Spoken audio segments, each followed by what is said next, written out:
biotech entrepreneur and author of Woke Inc., Vivek Ramaswamy, joining us. Let me just tie in what we just heard there, because there's some concern that the administration is sort of changing the conversation from the developments that are happening in Afghanistan and the fact that there are still so many Americans left stranded on the ground there to other things like taking on Trump appointees at military academies.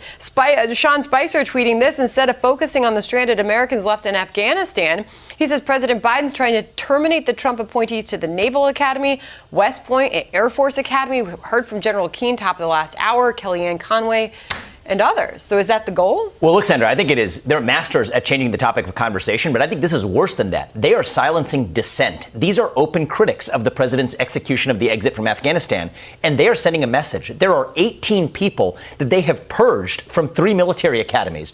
There's an ideological purge in this country where the Biden administration claims to care about diversity and inclusion.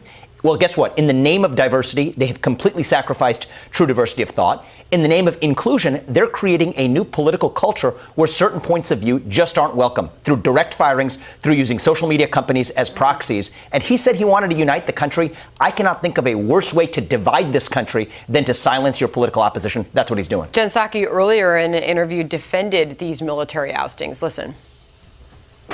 No one's looking to have a battle here. The president of the United States, just as every president and every administration and cabinet members, have the right to appoint people they deem as qualified, as aligned with the administration's viewpoint, priorities to these boards and to any position in the federal government. And that's what we're really talking about here. But we're confident in our right to make new decisions about who serves on these boards. Unprecedented is what one board member is quoted in the New York Post saying about this. This is why it's such a big deal. Historically, it's never been done, pointing out that Trump didn't perform a single purge. Look, I think there is a difference between whether the government has the right to do it, whether it's the right thing for the government to actually do. So, yes, do they have a legal right to do it? Was there a legal issue at the ousting? Maybe not. Now, that's actually even debatable. But was it the right thing to do? Absolutely not. Because I think it is sending a message to say that we do not value open debate in this country. We don't value political dissent. And what we have right now going on in this country, Sandra, in plain sight,